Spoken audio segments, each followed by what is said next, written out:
¿Qué tal amigos? Buenas tardes. Bienvenidos a su nuevo show legal de inmigración con el abogado Douglas. ¿Cómo está, abogado? Buenas tardes. Bienvenido. Todo bien, gracias a Dios.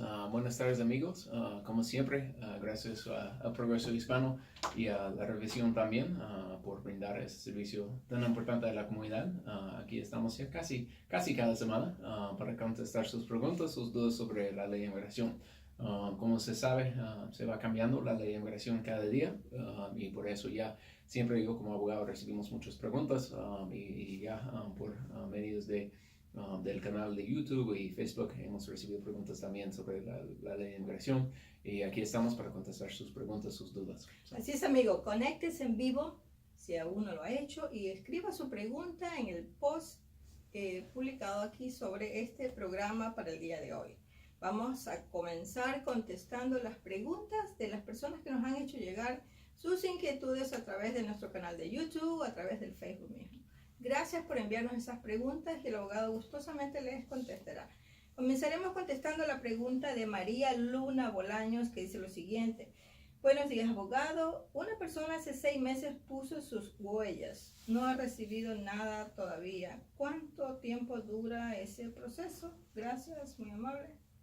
Bueno, gracias señora María, y eso es una buena pregunta. Lamentablemente no sabemos exactamente cuál es el tipo de beneficio que está aplicando bajo la ley de inmigración y la cosa de esto, y eso es una buena pregunta, y para muchos beneficios con la ley de inmigración, alguien tiene que poner sus huellas con la inmigración para que la inmigración pueda revisar sus antecedentes penales y ver si esta persona tiene algún récord criminal, alguna orden de deportación del pasado o algo así. La cosa que es difícil, señora María, sin saber exactamente qué tipo de caso tiene, es que depende del tipo de beneficio para que usted está aplicando. El tiempo es muy variable, no sé cómo se dice. Muy variable, depende del tipo de beneficio para que usted está aplicando. Por ejemplo, si está aplicando para la ciudadanía, el proceso es como 4 a 6 meses, algo así. Si está aplicando para la residencia, estamos viendo un tiempo de como 6 a 8 meses, algo así. Si está aplicando para la residencia bajo la visa U, eso sería un proceso como 1 año más o menos. Si está aplicando para la visa U, estamos hablando de un proceso de como 3, 4 años, si es posible 5, depende del caso. Entonces, lo siento que no puedo darle una respuesta más específica, pero sí, usted puede poner otra pregunta en el futuro y decir, bueno, estoy aplicando para la visa U, o estoy aplicando para la residencia o algo así. Yo le puedo decir, bueno, exactamente cuánto tiempo tarda el proceso. Pero bueno, gracias, señora María, por su pregunta y buena suerte con su caso.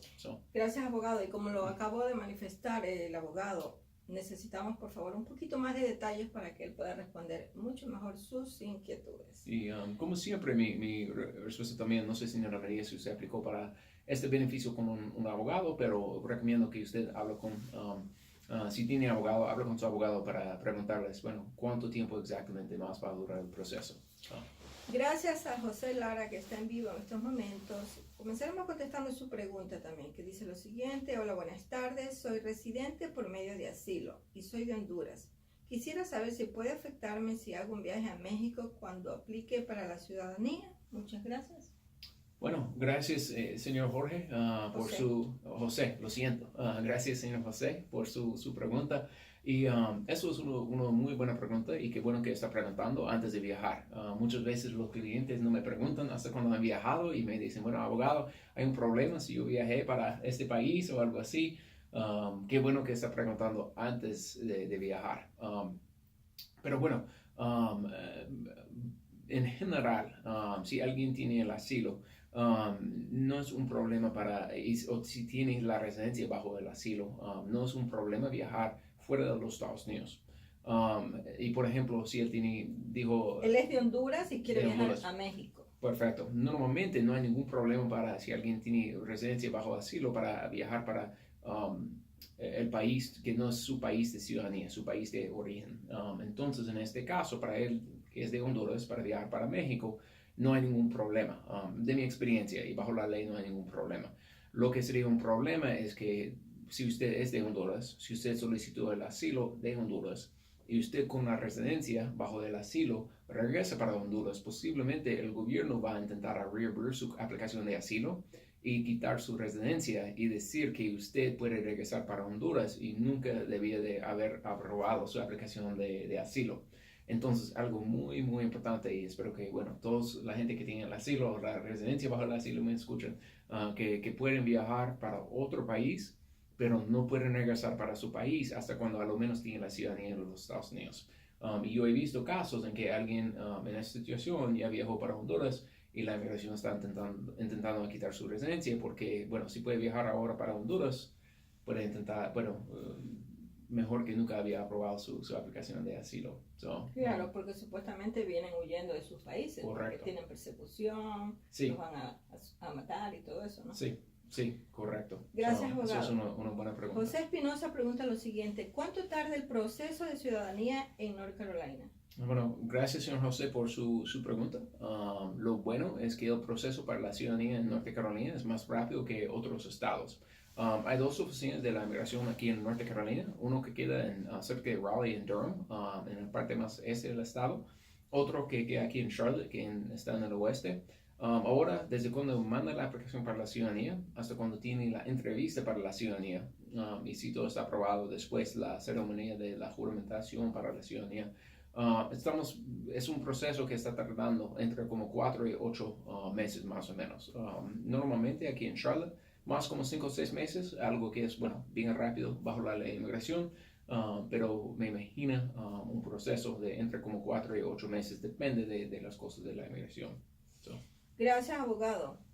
Una persona que no se identifica dice lo siguiente: soy ecuatoriano y nacionalizado en este país, vivo en North Carolina por 25 años. Quisiera saber si puedo divorciarme aquí en Carolina del Norte. Me casé hace 20 años en Ecuador solamente. Eso es otra buena pregunta. Es una buena pregunta y yo recibo con frecuencia la misma pregunta de clientes.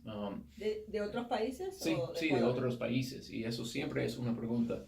Si alguien se casó en otro país, en esta situación en Ecuador, si esta persona tiene que, si quiere divorciarse, si tiene que hacerlo aquí en los Estados Unidos o allá en Ecuador. Y para cosas de inmigración de los Estados Unidos, siempre mi consejo es que mejor divorciarse aquí en los Estados Unidos. La razón es porque el divorcio aquí en los Estados Unidos muchas veces es más fácil y más barato. No tienen que ya regresar para su país para divorciarse.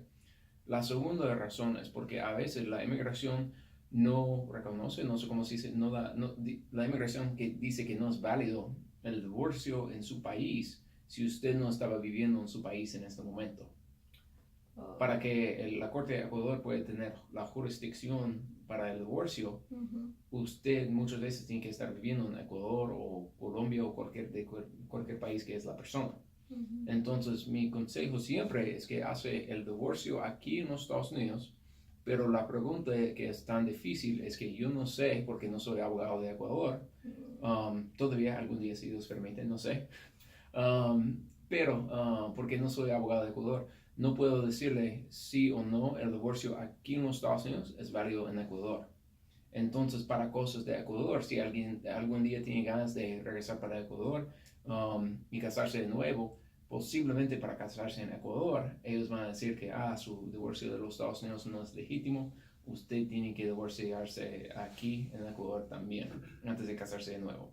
Yo no sé, pero para cosas de la inmigración de los Estados Unidos y para cosas en general en los Estados Unidos, no hay ningún problema hacer el divorcio aquí en los Estados Unidos. Es más, sí. Y si la persona se casó solo en Ecuador, si no es casado, según aquí dice el señor, no es casado aquí en Estados Unidos. Correcto, todavía no. Mi respuesta es igual. Se puede iniciar el proceso de divorcio y divorciarse aquí en Estados Unidos. Correcto. Una persona casada en Ecuador. Porque la inmigración dice que, su matrimonio, y eso es una pregunta parecida que siempre yo recibo, es yo me casé en Ecuador, tengo que casarme aquí. Y le hacen válido. Sí, y no es válido normalmente. Es válido, sí, claro. Y normalmente y la ley de los Estados Unidos dice que el matrimonio de Ecuador es válido y legítimo porque usted está viviendo en Ecuador en este momento. Claro. Y cuando viene a los Estados Unidos no tiene que casarse de nuevo, nada así. El matrimonio es legítimo, es válido aquí. Y porque el matrimonio es válido, igual puede hacer el divorcio aquí. Perfecto. Buena suerte ya con su caso. Gracias, abogado. Posiblemente es porque hizo anónimo, porque ya. Sin duda. no quiere decir de quién se trata. Sí. Usted sabe, a veces pues, recibimos esa clase de preguntas y entendemos que las personas quieren guardar su privacidad, ¿no? Claro que sí. Pablo Ascensión está en vivo y pregunta lo siguiente. Dice una pregunta rápida. ¿Se puede pedir visa U estando en México? Sí, gracias Pablo por esa pregunta, y técnicamente la ley dice que aun si alguien no está aquí en los Estados Unidos puede aplicar para la visa U. Como siempre, con la visa U, y la visa U es para alguien que es víctima de un crimen y ayuda a la policía o el fiscal o un oficial de la ley, un juez, en la investigación y prosecución del crimen, y que ha sufrido a causa de ser víctima de un crimen. Hay una lista de crímenes que pueden calificar. En general son crímenes violentos y, algo como robo con arma o extorsión, secuestro, asesino, algo así. Aún si alguien está afuera de los Estados Unidos, ya todavía se puede aplicar, pero algo importante es que el crimen tiene que pasar aquí en los Estados Unidos. No puede sacar la visa U para un crimen que pasa en México. Entonces, algo solo para que ya usted sabe. Buena suerte, señor Pablo, ya con su caso. Gracias, abogado. José Clara le dice gracias por la respuesta que le acaba de dar a la primera pregunta. De nada. Miguel pregunta lo siguiente. Soy de Honduras y estoy en la frontera con Tijuana, tratando de aplicar para asilo en Estados Unidos. ¿Usted cree que algunas de las personas que ya están aplicando les aceptarán el asilo? Bueno, gracias señor Miguel, por su pregunta. Y eso es una buena pregunta. Y claro, hemos visto mucho en las noticias de las cosas y qué es lo que está pasando en la frontera y qué está pasando con las aplicaciones de asilo. Eso es una situación bastante difícil, y claro, tenemos mucha gente que está huyendo de situaciones y cosas muy difíciles en Centroamérica, y están huyendo de las maras, de la violencia, de los carteles. Depende de la gente de que está huyendo. Pero la pregunta importante del señor Miguel es si o no van a aceptar la aplicación para asilo.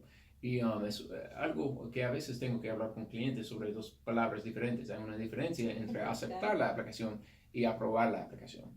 El presidente dijo la semana pasada que no va a aceptar aplicaciones de asilo de gente que ya entraron al país sin papeles o entraron al país ya cruzando ilegal. Y el presidente dijo que no va a aceptar esas aplicaciones, pero un juez dijo rápidamente que esta orden del presidente no es constitucional, porque la ley dice muy clara que no importa cómo una persona llegó al país, si cruza por el río, si entra con visa turista, si entra por barco ilegal, no importa, la ley dice que cualquier persona que está aquí en los Estados Unidos puede aplicar para el asilo, y la inmigración debe aceptar su aplicación de asilo. Eso es una pregunta, y claro, todavía van a seguir luchando en las cortes esta cuestión. Yo creo que las cortes van a decir que la orden del presidente no es constitucional, y van a seguir diciendo lo mismo hacia la Corte Suprema, porque el caso es bien claro de que una persona, y la ley dice bien claro que, no importa cómo alguien llega a los Estados Unidos, puede aplicar para el asilo. Y la inmigración otra vez yo creo que va a seguir aceptando las aplicaciones. La pregunta más importante es si la inmigración va a aprobar su aplicación. Y yo estaba revisando la semana pasada una organización que junta todas las estadísticas para la gente que está aplicando para el asilo. Y la cosa que es más difícil es la cuestión de si o no la inmigración va a aprobar su aplicación. Sin saber más de su caso, no puedo decirle si o no yo pienso que usted tiene un buen caso para el asilo. Siempre mi consejo, los casos de asilo son bien complicados. Siempre mi consejo es que hable con un abogado sobre su caso, para ver si o no usted puede calificar y cómo es su caso, si es un caso muy débil, si es un caso fuerte, si vale la pena, si no vale la pena. Usted puede hablar con un abogado y puede asesorar a usted todas esas cosas importantes. Pero la cuestión de si no van a aprobar, estaba revisando las estadísticas recientemente para la Corte de Inmigración y para la gente que son de muchos países de Centroamérica, especialmente El Salvador, Guatemala y Honduras y México. El chance de aprobación del asilo en cualquier corte del país, para gente de estos 4 países, el chance de aprobación del asilo es menos de 20%. Es bajo. Entonces, antes de aplicar para el asilo, siempre mi consejo es igual. Hablo con un abogado para que pueda saber las estadísticas, las posibilidades, Y sí, yo tengo un caso fuerte, yo que tengo un caso débil, yo tengo un caso que es un 50-50. ¿Qué es lo que es la ruta mejor para usted para intentar arreglar el estatus aquí en el país? So, eso es una buena pregunta y una diferencia importante entre aceptar y aprobar. So. Claro, ese es el detalle que a veces las personas se confunden porque te reciben la aplicación, no quiere decir que ya está aprobada, Sí. porque tiene su proceso, ¿no? Y dependiendo cada caso, Correcto. es diferente. Correcto. Gracias, abogado. Contestaremos una pregunta más en vivo que dice Edin. ¿Es posible que deporten a un asilado que esté esperando su residencia? En general, no, pero depende del caso y su historia criminal. Y mi recomendación sería que si alguien tiene el asilo, pero está en procedimientos de deportación, que hable con un abogado de inmigración para ver, porque la inmigración, si alguien recibió el asilo, pero por ejemplo, si tiene una convicción o algo así, la inmigración puede intentar deportar a esta persona. So, mi consejo sería que igual vale la pena hablar con un abogado sobre su caso. Gracias, abogado. Si alguien quiere llamarlo, ¿dónde lo Sí. pueden llamar? Me puede llamar en la oficina. El número de nuestra oficina es 704-940-9128. 704-940-9128. Contestaremos la pregunta de Miguel Bonilla, que dice lo siguiente: abogado, buenos días. Cuando uno ha perdido un caso y le han dado salida voluntaria, ¿qué posibilidad hay cuando uno apela el caso de nuevo para ganarlo? Bueno, gracias señor Miguel por su pregunta. Y eso es una buena pregunta. Y cuando alguien tiene un caso en la Corte de Inmigración y está negado su caso y ya pierde su caso, siempre tiene el derecho de apelar el caso a la Corte de Apelación. Se llama Board of Immigration Appeals. Es la Corte de Apelación para la Corte de Inmigración. En esa situación, y la pregunta es, ¿cuáles son las posibilidades, si aún si recibió la salida voluntaria, cuáles son las posibilidades de ganar su apelación?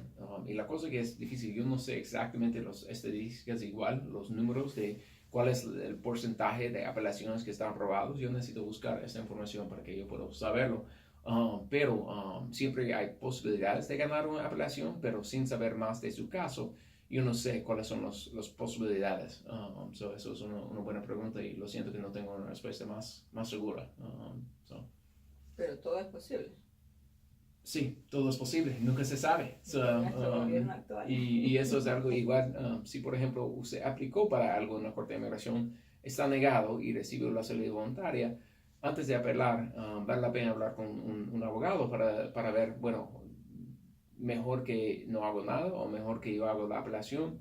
Normalmente mi consejo a clientes es que ya que hace la apelación para que tiene segunda oportunidad que alguien revise su caso. Si es un caso de asilo, si es un caso de cancelación de deportación, si está negado, muchas veces mejor que hace una apelación. Pero cada caso es distinto y tiene que hablar con un abogado. So. Y si usted desea, lo puede llamar aquí al abogado. Sí, es 704-940-9128. Magdalena Vázquez, bueno, le envía muchas gracias por su amabilidad y su tiempo, se lo agradecemos mucho, corazoncitos y caritas felices. Gracias, de nada. Contestaremos la pregunta de Juan Montes, que dice lo siguiente: buenas tardes, tengo en trámite la visa U desde hace 7 meses. Mi pregunta es si sale más rápido el trámite si mi hermano, que es ciudadano, me pide. ¿Cuál es su opinión?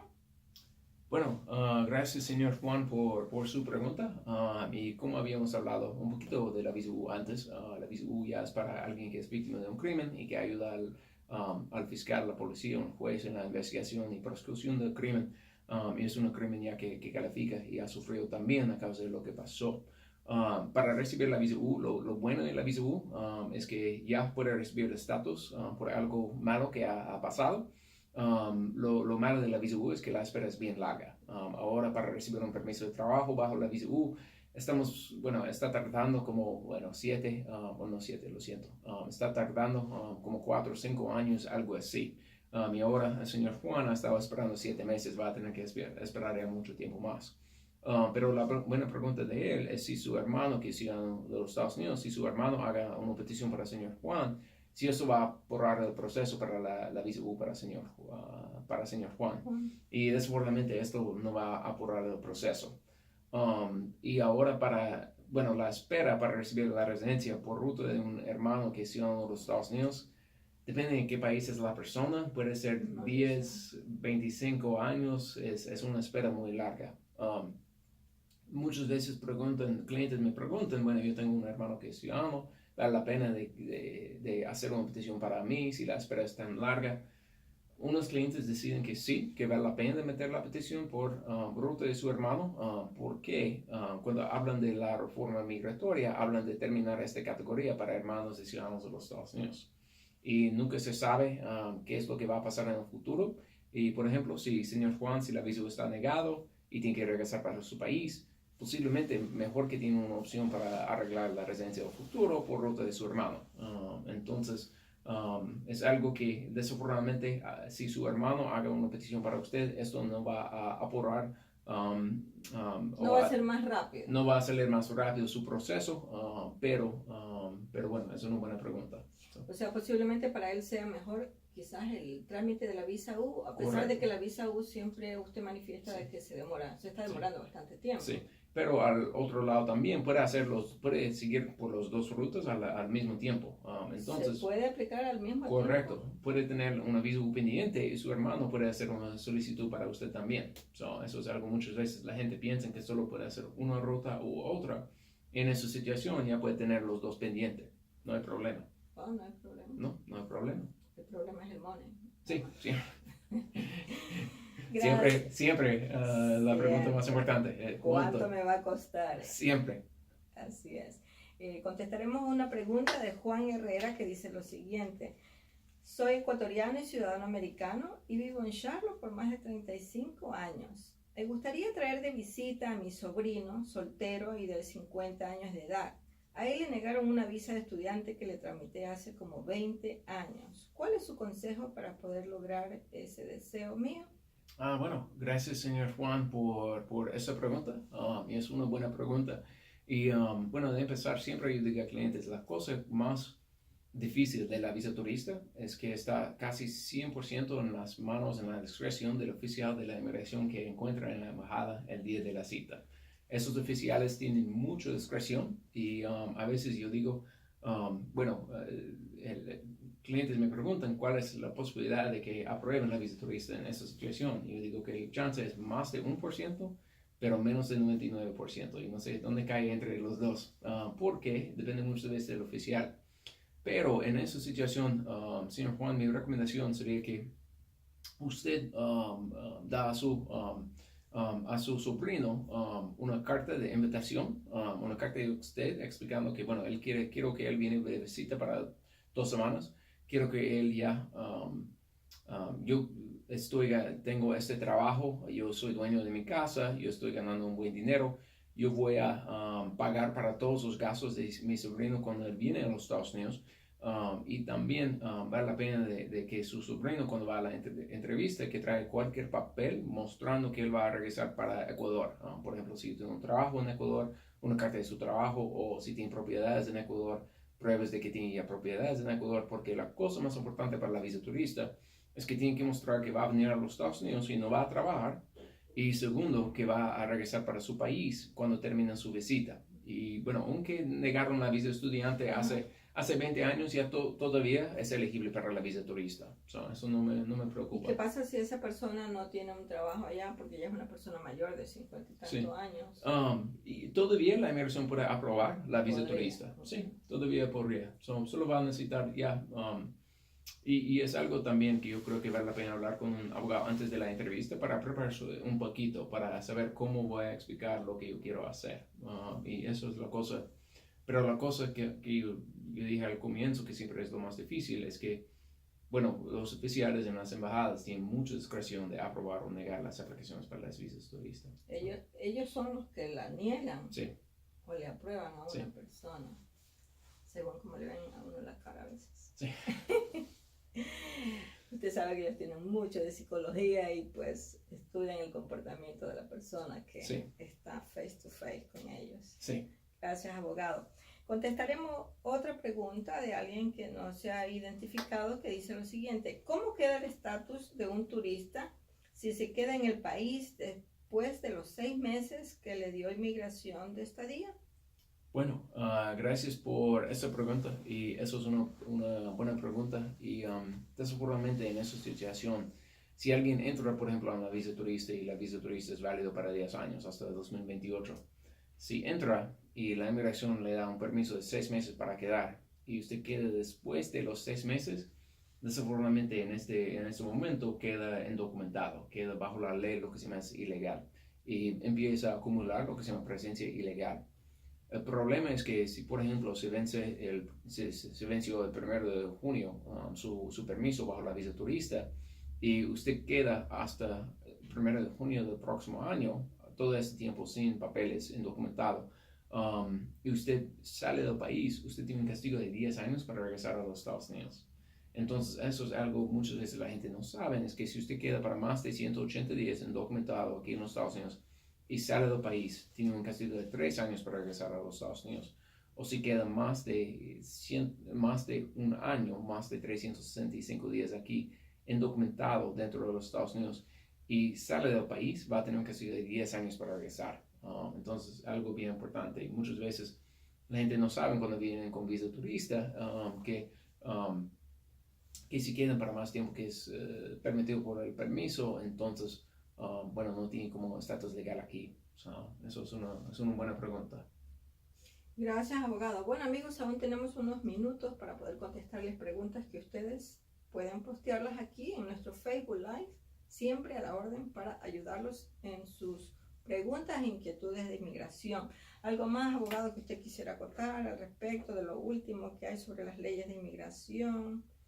Y yo creo que lo más importante recientemente que hemos visto es la pregunta de, ¿cómo se llama? ¿La caravana? ¿Cómo se dice? La caravana La caravana de inmigrantes. ¿Están aceptando ya las peticiones de asilo a propósito de la pregunta que hizo? Correcto. ¿Están aceptando ya? Sí, un juez dijo que no es constitucional lo que hizo el presidente, de dar una orden diciendo que no tiene que aceptar las aplicaciones para alguien que entró al país sin papeles, entonces ya tiene que aceptar esas aplicaciones de asilo. Aceptarlas. Sí.